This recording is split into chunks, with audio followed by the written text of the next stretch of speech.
Well, folks, it's time to buckle up, strap in, do what you got to do. I don't think I've strayed away from the usual intro in a very long time, but this video is worthwhile. We have got a lot of stuff to get into today. Just a quick overview, we have a ton of leaked information about the Battle Pass Season 2 champions, but more specifically, information about their skill kits and even their damage multipliers. This is huge. Having this information early is going to give you a good sense of whether some of these champions are going to be worth going for or not. Now, there's also preview of another new champion that isn't actually in the batch of champions for Battle Pass Season 2. Little bit of information about that. Now, I will mention that the original source for this information so far is coming from Panda Killer on YouTube, so credit where credit is due.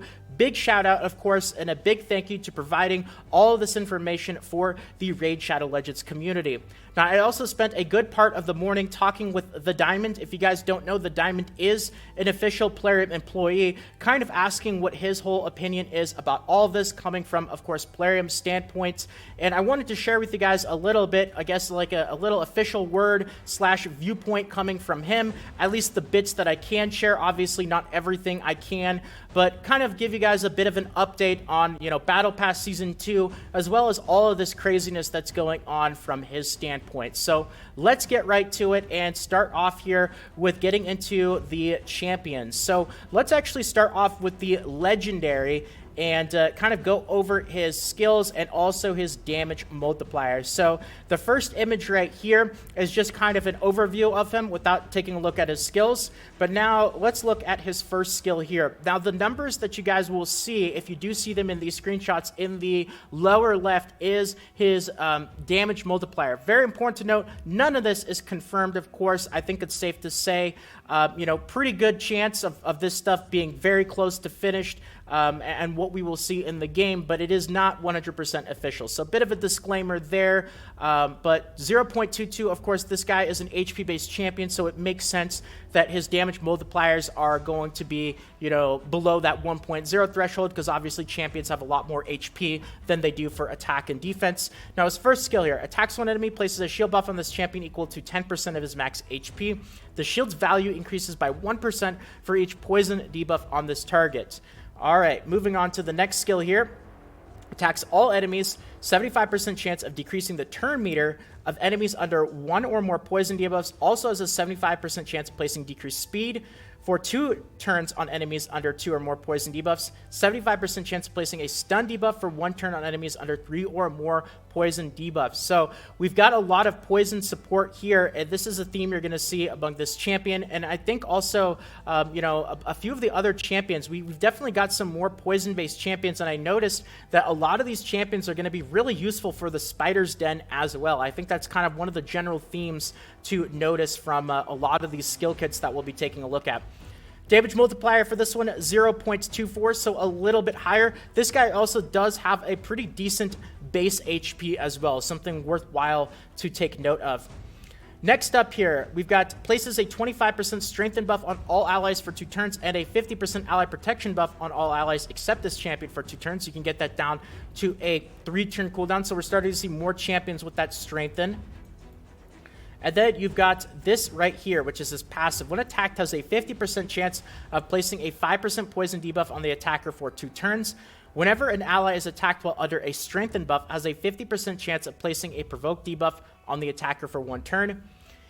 This is the crazy part right here. Increases this champion's max HP by 5% whenever an enemy receives damage from a poison debuff placed by this champion. Whenever an enemy receives damage from a poison debuff placed by this champion, also decreases their max HP by 5%. Now, until I read this last part, I was like, no way. This guy going to be able to get, like, infinite HP? Because poison is, you're going to be placing a lot of poisons with this guy's skill kit.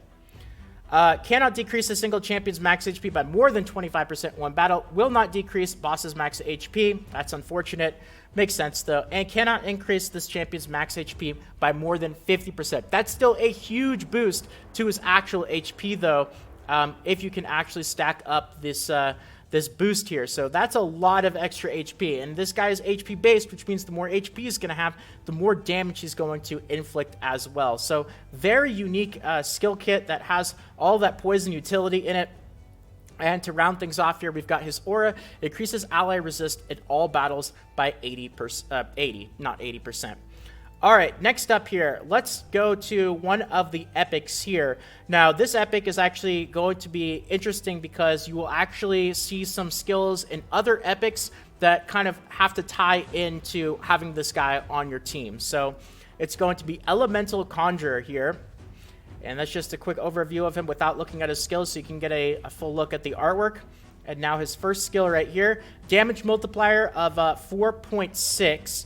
So, of course, he's not HP based, so attack and defense based champions are going to have damage multipliers, obviously above 1.0. Attacks one enemy, has a 50% chance of placing a block buffs debuff for 2 turns. Attack based as well.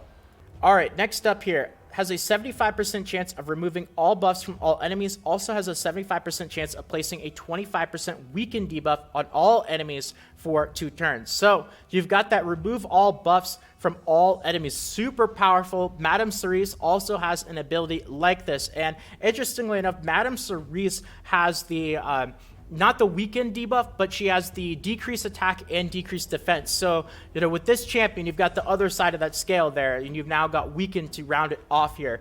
So very, very powerful. Madame Cerise, that ability that she has is honestly probably one of the most powerful abilities in the game. It's so insane, even especially in things like the arena. You just completely cleanse everything that your opponents have, and on top of that, you also add that decreased attack and defense to them. Next up here, we've got revives the dead ally with 50% HP and 50% turn meter, then places a block debuffs buff on them for 2 turns. Will also revive Inferno Golem or Uros the Soul Cage with 30% HP and 30% turn meter if they are on the same team and not the target of the skill. So you can revive somebody in addition to also reviving Inferno Golem or Uros if they're also on your team, and of course they also happen to be dead. If either Inferno Golem or Uros the Soul Cage are the target of the skill, the champion will revive with 50% HP and 50% turn meter and block debuffs for 2 turns. And of course, do we have the aura here? Yes, increases ally accuracy in all battles by 40. So those other 2 champions, you'll see that their skill kit also synergizes with Elemental Conjure a little bit because of that revive. All right, so now let's get into the other epic here, and that is going to be Inferno Golem. This guy's artwork, I love fire champions. I don't know why. Fire just always seems to look really cool. So definitely a fan of this guy's artwork already. And he is a defense-based champion as well. First skill right here, damage multiplier of 4.0. Now, naturally, defense-based champions will have a damage multiplier of a bit lower than attack-based champions generally because, you've got that defense also working for you. Whereas attack-based champions, they're probably going to be very squishy. So they get a little bit more damage to them generally as compensation for being squishier. Attacks one enemy, has a 50% chance of placing a 30% decrease crit rate debuff for 2 turns, based on defense, of course. Second ability, damage multiplier of 3.5, attacks all enemies, has a 20% chance of placing an HP burn debuff for 2 turns. The chance of placing the debuff increases by 20% for each alive enemy. So we've got another champion with HP burn. I mean, that makes sense because he is fire-based, so kind of ties in together to have HP burn with a very cool-looking fire-based champion here.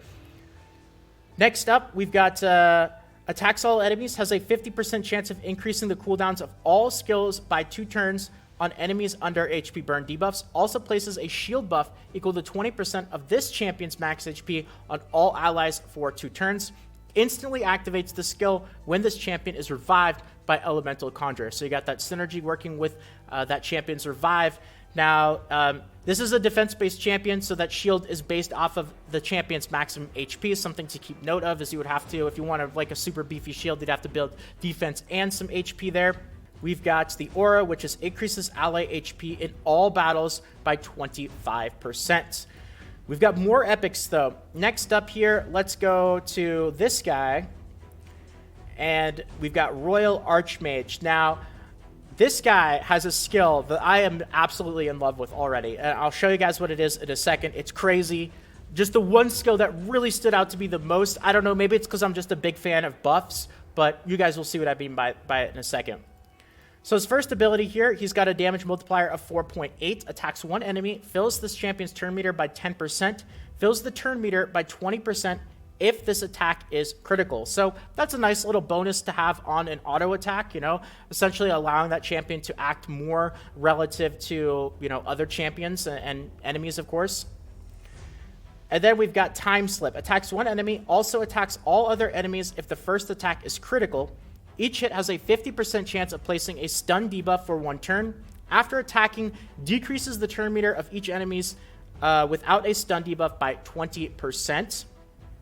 And this is the ability that I am just absolutely in love with right here. Places a 30% increased speed buff, a 30% increased crit rate buff, and a 30% increased crit damage buff on all allies for 2 turns. You can get that down to a 3-turn cooldown. I love this skill. This buff, you know, I really like buffs in Raid Shadow Legends. I just do. Buff optimization is so important in the game, and this one is great. Now, crit rate's typically not considered the best buff because you can get 100% crit rate anyway, but having this on your teams is going to really allow you to re-gear your champions in a way to, you know, now essentially only need to get 70% crit to be crit capped instead of 100%. So it'll make gearing around it a lot easier.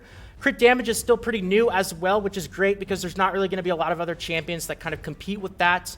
Whereas, you know, you've got a lot of champions at this point that have, you know, increased attack, defense, decreased attack, defense, so on and so forth. Love that buff. It's a great ability. I like this guy's overall skill kit and image as well. He's kind of got that, you know, Lord of Time, old man theme. And to tie that in there, you've got this passive here, Chrono Isolation, immune to turn meter, decreasing effects. Definitely a nice little bonus to have in places like the arena.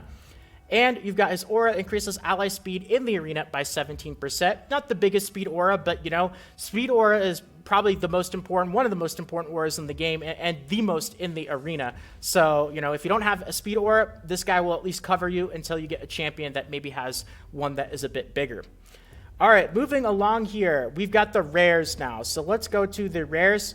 First of all, we've got Wandering Priest. There's just the artwork before looking at the skills. Skill 1 here has a damage multiplier of 2.5, but it's a multi-hit, so keep that in mind as it attacks twice. Attacks one enemy 2 times. Each hit has a 30% chance of placing a 25% decreased attack debuff for 2 turns. Next up, removes all debuffs from a target ally, then heals them by 30% of their max HP and places a Veil buff on them for 2 turns. And then you've got places a 15% strengthen buff and a 25% increased accuracy buff on all allies for 2 turns. You can get that down to a 3-turn cooldown. So you got some interesting buffs there, but it is the weak version of it. It's a rare champion, though, so you have to keep that in mind as well. Can't quite judge these rares in comparison to the you know, epics and legendaries we just looked at. All right, and I don't believe I have an image or a look at the actual aura there. All right, we've got Exiled Sorcerer here, just a preview of his artwork before getting into the skills. And now his skill 1 here with a damage multiplier of 2.4, but of course, again, he attacks twice, so you have to multiply that by 2. Attacks one enemy 2 times. Each hit has a 30% chance of placing a 30% decrease defense debuff for 2 turns. Next skill here, attacks all enemies, has a 50% chance of placing a 50% decreased speed debuff and a 15% weaken debuff for 2 turns. So interesting combination of debuffs there on an AoE that's also on a rare champion. Now, yes, it is the weak version of it, which is unfortunate, but, you know, again, this is a rare champion, so not really quite fair to compare this guy to some of the epics and the legendary. Next up here, oh, the damage multiplier on that was 4.3, by the way. Twisted Hex has a 75% chance of placing a 15% decreased crit rate debuff and a 15% decreased crit damage debuff on all enemies for 2 turns.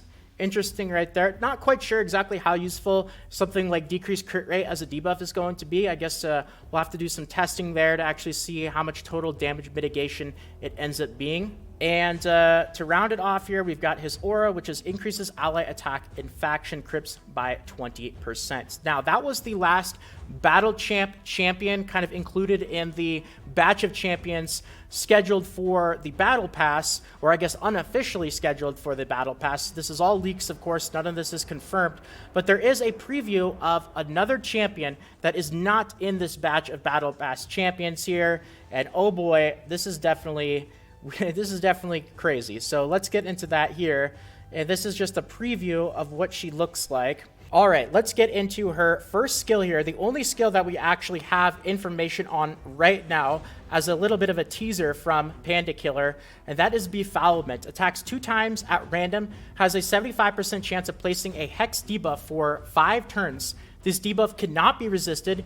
Each critical hit decreases the cooldown of the Not of This World skill by 1 turn. We don't know the information about the Not of This World skill, not yet anyway, and man, that looks crazy. Now, this champion is not in the batch of champions a part of Battle Pass Season 2. This could be even further down the road, but it's also important to kind of wrap up the discussion of champions saying that none of this is official by any means. And speaking of official, I wanted to use this as an opportunity to kind of transition into the discussion that I actually had with the Diamond, who is an official Plarium employee, and kind of getting a little bit of information from him about all of this. Now, we talked quite a bit about this. I got permission to share a few messages that he actually sent. And of course, because he is an official Plarium employee, he kind of has to do his job and put a statement out there like this. Message from the Diamonds, that this video doesn't mean that it will show up soon in reference to the champions. It's absolutely possible that some or all of those champions will never reach the game. Now, this is an official statement he basically has to make, and it makes sense. It's smart, of course. As the face of Plarium, he really has to put out the info saying, you know what, there's always a possibility that stuff changes. None of this is confirmed information by any means. So, you know, if some of these things do change, you know, it's out there that Plarium stated that it is very well possible that could happen. Now, I will say personally, judging from leaked information that we've gotten, things have been pretty darn close to their leaked versions in the past. So I do think that these champions will be coming to the game, very similar to the versions that we have been looking at through these images. But, you know, Plarium's got to do their job and put a statement out there like this. Now, there's also been a lot of rumors going around about, you know, all these leaked videos from not only myself, but other content creators, that Plarium actually almost secretly gives this information to content creators and then tells content creators to put it out there as leaked info in a way to almost generate hype. And I will say that's absolutely not true. The Diamond also wants to get this out there, that that's absolutely not true. This stuff was not leaked by any employees. In fact, it has caused a major headache over there at Plarium of having to deal with this, because especially the fact that Panda Killer was able to somehow actually get into almost like a future version of the champion index. Like, you could see the motion and animations of the new champions in their actual index form going through their skills. That's something that we have not been able to do so far with the data mined information. This is really advanced stuff, and it has, from my understanding and the conversation that I had with the Diamonds, it's caused some big headaches over there. So now they've got to kind of figure out a way to approach this entire situation. And it's not given to us by Plarium by any means. This is truly the definition of leaked stuff that is causing lots of headaches. Now also, let's see, oh, this is just another screenshot. This is definitely not the leaked info for employees. The Diamond really wanted to make it clear, you know, Salt, if you're going to put some of these messages out there, make it sure that we are definitely not giving this information to anybody, and people are not actually supposed to have this stuff. So the stuff that the content creators might get a little bit early, and it's usually only a couple hours, it's also not all the time. Sometimes they just let everyone know at the same time, is things like the 10 times events and the double rates events. You know, they'll let us know a couple hours early, and then everybody essentially knows about it. Or like the patch notes, the quote press release of the patch notes, sometimes they let us know that a couple of hours early, but I know for 1.15 they just released the same version to everyone at the same time that they gave us our version, and it was identical. So it's not anything crazy like the stuff that we went over in the video today. All right, everyone, and to end things off here, just a very quick update to the video yesterday. Assault promises you a legendary. What? That's right. If you guys haven't seen it, huge announcement unveiled on the channel. And I will mention that one of the big things I read in the comments was the Ancient or Sacred Shard requirement. If that prevented you from entering, just go back and re-enter. And if you do get chosen and you don't meet that requirement, I'm not going to disqualify you. We'll figure it out. You know, even if that means waiting until the next ×2 event in order to pull your shard. So don't let that prevent you from entering if it is. If you guys enjoyed and you want more videos like this, consider subscribing. Feel free to leave a quick like as well. It means more than you can imagine. And more Raid Shadow Legends videos, including that Salt promises you a legendary video, should be popping up on the screen right about now. Feel free to check them out. But if not, until next time, take care everyone. And this is Salt of the Salty Guild, signing out.